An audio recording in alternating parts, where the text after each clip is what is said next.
हामी बिस्तारै photo एडिटिङको complex टपिकहरुतिर गइरहेका छौं। यो एपिसोडमा हामी मास्किङसँग इन्ट्रोड्युस हुनेछौं। हामीले फोटोशपमा काम गर्ने बेलामा डिफ्रेन्ट लेयरहरुमा काम गर्ने हुन्छ। जस्तै हामीसँग अहिले ब्याकग्राउन्ड छ, यो अहिले लक छ, म यसलाई अनलक गर्छु। अनलक गरे। लेयर 01 भनेछ, म यसलाई बल भनेर राख्छु है। बल्स भनेर रिनेम गरे। त्यसपछि यहाँ यसको ब्याकग्राउन्डमा म अर्को एउटा लेयर बनाउँछु। म यसमा एडजस्टमेन्ट लेयरमा क्लिक गरे र सोलिड कलरमा गरे एउटा कलर चाहिँ चुज गर्छु है। तपाईले जुन कलर चुज गर्नु भए तापनि हुन्छ। र लेयरले कसरी काम गर्छ भने माथिपट्टिको लेयर चाहिँ भिजिबल हुन्छ, तलपट्टिको चाहिँ हिड हुन्छ है। माथिपट्टि मैले अफ गरे भने त्यो मात्र देखियो र दुईटै अफ गरे भने यो चेकरबोर्ड आको भनेको ट्रान्सपेरेन्ट केही पनि छैन है भनेको है। म र यो माथिकोलाई हाइड गरे भने तलको चाहिँ देखिन्छ। मैले डबल क्लिक यसमा गरे भने तपाईले जुनसुकै कलर चाहिँ चुज गर्न मिल्छ। यसमा मैले व्हाइट नै राख्दिन्छु अहिले। र हामीसँग यहाँ इमेज छ र मास्किङ भनेको कुनै पनि लेयरको चाहिँ कति पार्ट चाहिँ हाइड गर्ने अथवा शो गर्ने, त्यो कुराहरू हामी यो एपिसोडमा हेर्नेछौँ। मास्किङ गर्नुभन्दा अगाडि फर्स्टमा हामीले के कुरा हेर्नुपर्छ भने हामीले सेलेक्सनको कुरा हेर्नुपर्ने हुन्छ। हामीले फोटोशपमा धेरै टुलहरू पाउँछौँ सेलेक्सनको लागि। जस्तै हाम्रो यो मार्की सेलेक्सन टुलहरू छ। यसले हामी टुल सेलेक्ट गर्यौं र ड्र्याग गरेर हजुरले एउटा रेक्टेंगल बनाउनु भयो नि भइहाल्यो। कन्ट्रोल डी गरे भने डिसेलेक्ट हुन्छ।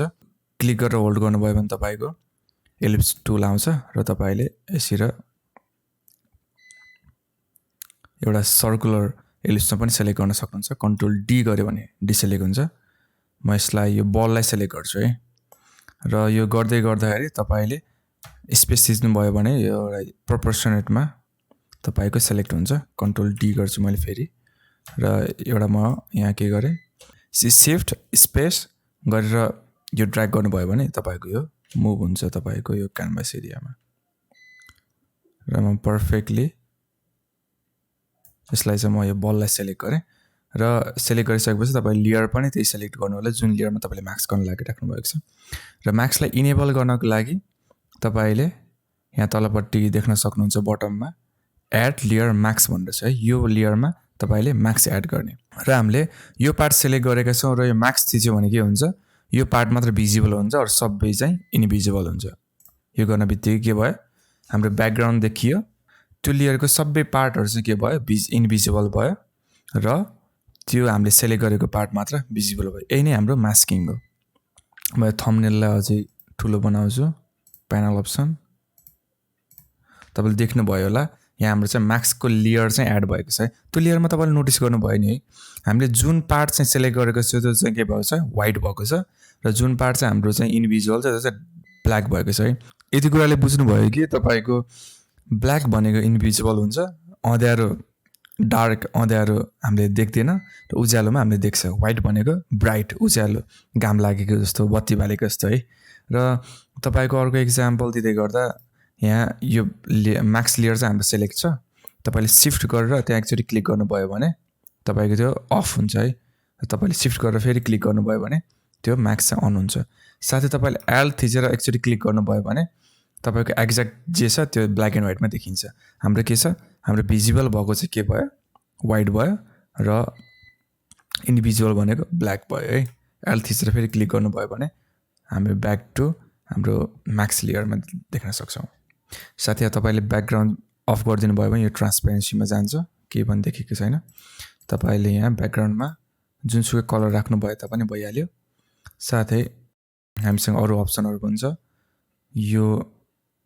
यो इमेजलाई मैले ड्र्याग गरेर यता लगे भने पनि यो यसमा राख्दिन्छु, म रिसाइज गर्दिन्छु।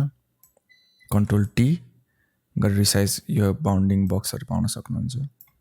मैले इमेजलाई ब्याकग्राउन्डमा राख्दिए र म्याक्स गरिसकेपछि तलपट्टि हाम्रो ब्याकग्राउन्डमा जे छ त्यही हामी देख्न सक्छौं। यसलाई व्हाइट गर्दिए र यसलाई सानो गर्दिए र यतापट्टि राख्यो भने अघि हाम्रो के थियो, दुईटा बलहरु थियो भने चाहिँ हामीले सुन्तलाको लेयरलाई हामी तलपट्टि ल्याएर राखेर हामी एउटा सिम्पल एक्जाम्पल फोटो म्यानिपुलेसन गरिरहेका छौं। अब यो सँगसँगै के हुन्छ भन्दाखेरि हाम्रो इमेज पहिला यस्तो थियो। यो इमेजबाट हामीले यो बलको लेयरलाई मात्र के गर्यो, सेलेक्ट गर्यो है। अनि त्यसपछि के गर्यो, त्यसलाई म्याक्स गर्यो। यो बटन म्याक्सको बटन थिचेर म्याक्स गर्यो र त्यसपछि के आएको छ, हाम्रो यतापट्टि व्हाइट आएको छ, व्हाइट भनेको भिजिबल, ब्ल्याक भनेको इन्भिजिबल। यो गर्दै गर्दै तपाईँले ब्रसलाई सेलेक्ट गरेर brush B, shortcut key B, brush select गर्नुहोस् र त्यसपछि तपाईँको राइट क्लिक थिचेर साइज र हार्डनेस पनि सेट गर्न मिल्छ। र त्यो गरिसकेपछि तपाईँले यो यो इमेज लेयरलाई होइन तर यो म्याक्सको लेयरलाई तपाईँले यहाँ देख्न सक्नुहुन्छ है, यो बाउन्डिङ बक्स है, त्यसलाई सेलेक्ट गरेर तपाईँले व्हाइटले पेन्ट गरिदिनु भयो भने, अहिले मेरो ब्ल्याक कलर छ तर मैले व्हाइट कलर चाहिँ सेलेक्ट गरेर पेन्ट गरेँ भने मैले पेन्ट गर्ने बित्तिकै के भयो, यहाँ व्हाइट पनि आएको छ है। र व्हाइट भएपछि के हुन्छ है, हाम्रो इमेजमा भिजिबिलिटी आउँछ है।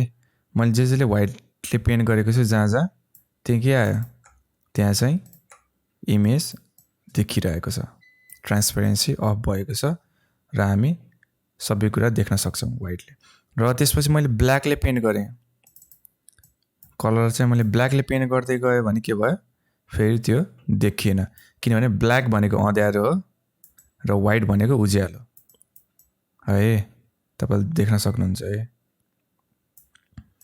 हाम्रो इमेजबाट, हाम्रो इमेजको मास्कको लेयरबाट बिस्तारै हामीले ब्ल्याकले पेन्ट गऱ्यो भने देखिँदैन, व्हाइटले पेन्ट गऱ्यो भने देखिन्छ। सिम्पल एक्जाम्पल है। म यो लेयरलाई अफ गरिदिन्छु, साथै हामीसँग अर्को लेयर छ। यो लेयरको म्याक्स अन गर्नको लागि के गर्ने रे,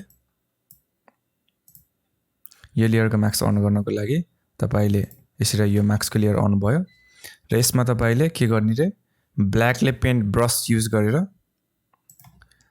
गरेर यसरी ब्ल्याकले पेन्ट गरिदिनु भयो भने के हुन्छ, त्यो देखिँदैन। तर एक्स गर्नुभयो भने यो चाहिँ कलर चाहिँ स्विच हुन्छ है, एक्स गर्नु भने तल र माथि स्विच हुन्छ, अथवा व्हाइटले डबल क्लिक गरेर यो कलर पिकर चाहनुहुन्छ र तपाईँले व्हाइटले पेन्ट गरिदिनु भयो भने त्यो देखिन्छ। इमेज बक्समा होइन तर हाम्रो म्याक्सको बक्समा सेलेक्ट गरेर पेन्ट गर्नु होला है। गऱ्यो भने के देखियो हाम्रो, म ब्याकग्राउन्डलाई अहिले अफ गरिदिएँ, इमेज चाहिँ देखिन्छ। ब्ल्याक भनेको डार्क, मैले ब्ल्याकले पेन्ट गरिरहेको छु देखे छैन, तर मैले व्हाइटले पेन्ट गऱ्यो भने एक्स गरेर व्हाइट कलर चाहिँ हाम्रो एक्टिभ छ भने त्यो देखिन्छ। यही नै हो हाम्रो म्यास्किङको बेसिक कन्सेप्ट। साथै हामीसँग यहाँ अर्को इमेज पनि छ। अघि हामीले यो टुलबाट सेलेक्ट गरेको थियो यसरी है, कन्ट्रोल डी गर्छु डिसेलेक्ट गर्नको लागि। र त्यसपछि मैले यहाँ अर्को छ हाम्रो quick selection tool, selection tool नै हो यो पनि। र यसलाई मैले यसरी क्लिक गरिदिएँ भने कम्प्युटरको एआईले, सफ्टवेयरले आफैले डिटेक्ट गर्छ के सेलेक्ट गर्न खोजेको भनेर। र हामी बनानालाई अहिले हामी सेलेक्ट गर्न ट्राई गरेका छौँ। सेलेक्ट गर्यो अनि मास्किङ गर्यो भने के हुन्छ, यो बनाना मात्र एक्सट्र्याक्ट भयो। र मैले अर्को लेयर बनाएर बटममा राखिदिन्छु ड्र्याग गरेर, त्यसपछि यो कलर पिक गरेर यता बनाइदिएँ। अघि हाम्रो के थियो, व्हाइट लेयर थियो, अब हामीले कलर चाहिँ डिफ्रेन्ट कलरको राखेर यो कलर ब्याकग्राउन्ड चाहिँ अर्को राख्न सकेका छौँ। तपाईँले ग्रिन है, ब्लू अनि त्यसपछि ब्ल्याक जे कलर राख्नु भयो तापनि भयो, किनभने हामीले म्याक्स गरेर माथिको लेयरबाट बनाना मात्र कट गरेका छौँ। यो चाहिँ इरेज गरेको होइन है, हाइड मात्र गरेको है। तर तपाईँले यो लेयरको अरू पोर्सनलाई पनि ल्याउनलाई के गर्नु पऱ्यो रे, ब्रसले पेन्ट गर्न पऱ्यो, अथवा तपाईँले सेलेक्ट गरेर त्यसमा चाहिँ व्हाइटले फिल गर्नु पऱ्यो। व्हाइट भनेको देखिन्छ, जस्तो मैले व्हाइटले पेन्ट गरेँ भने यहाँ देख्न सक्छु जे व्हाइटले पेन्ट भएछ त्यो मात्र भिजिबल भएको छ। एल थिच्यो भने यो चाहिँ ब्ल्याक एन्ड व्हाइटमा देखिन्छ। मेरो ब्ल्याक कलर चाहिँ सेलेक्ट छ र ब्ल्याकले पेन्ट गऱ्यो भने त्यो चाहिँ इन्भिजिबल हुन्छ। इन्भिजिबल हुँदै गयो। मैले कन्ट्रोल जे थिचेँ र पेन्ट गर्ने बेलामा ध्यान पुर्याउने कुरा भनेको हाम्रो कुन चाहिँ इमेज लेयर सेलेक्ट छ कि म्याक्स लेयर सेलेक्ट छ भन्ने कुराहरू चाहिँ ध्यान पुर्याउनु होला। जस्तै मेरो म्याक्स लेयर सेलेक्ट छ र म्याक्स लेयरमा गऱ्यो भने हुन्छ। ब्ल्याकले पेन्ट गरेँ र त्यो इन्भिजिबल भयो। र यो थियो हाम्रो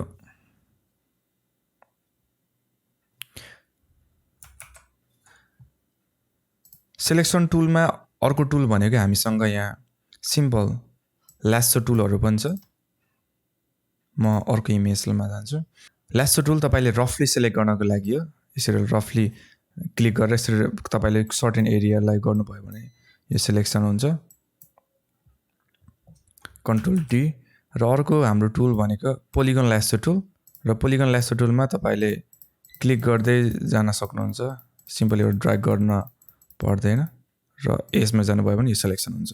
र यसरी तपाईँ म्याक्स गर्ने भयो, यसरी क्लिक गर्नुभयो भने तपाईँको म्याक्स हुन्छ। मैले अन्डु गर्छु। त्यसपछि आउँछ म्याग्नेटिक ल्यासो टुल। र एकचोटि क्लिक गर्नुभयो भने यो कन्ट्रास्ट पोइन्टमा होभर गर्दै जानुभयो भने आफै सफ्टवेयरले पोइन्टहरू चाहिँ क्रिएट गरिदिन्छ एजेसहरूमा। तर यो एकदम रियरली युज हुने टुलहरू हो, यो चाहिँ खासै चिन्ता लिनु पर्दैन यो टुलको लागि चाहिँ। त्यसपछि आउँछ हाम्रो पेन टुल। पेन टुलमा विशेष गरी हामीले यो सेपहरू बनाउनको लागि युज हुन्छ। तर यसबाट पनि हामी मास्किङहरू गर्न सक्छौँ। यो हाम्रो सेप बन्यो, तर मैले पेन टुल चाहिँ एक्टिभेट गर्छु र यहाँ माथि सेपको ठाउँमा पाथ गऱ्यो भने हाम्रो पाथ चाहिँ बन्छ है। यसरी यो चाहिँ एकदम कम्प्लेक्स मास्किङहरूको लागि युज हुन्छ। मैले रफली यता उस गरेँ र हाम्रो पाथ चाहिँ क्रिएट भएको छ। र मैले राइट क्लिक गरेर मेक सेलेक्सन गरेँ र मैले कुनै पनि फेदर चाहिँ राख्नु छैन। ओके गरिदियो भने यो पनि हाम्रो सेलेक्सन टुलको रूपमा पनि युज गर्न सकिन्छ। Control D. र यो थियो हाम्रो मास्किङको बेसिक कुराहरू। अनि मास्किङको एडभान्स कुराहरू चाहिँ हामी कसरी रिफाइन गर्न सक्छौँ, कम्प्लेक्स मास्किङहरू कसरी गर्ने भन्ने कुराहरू हामी अर्को एपिसोडमा हेर्नेछौँ।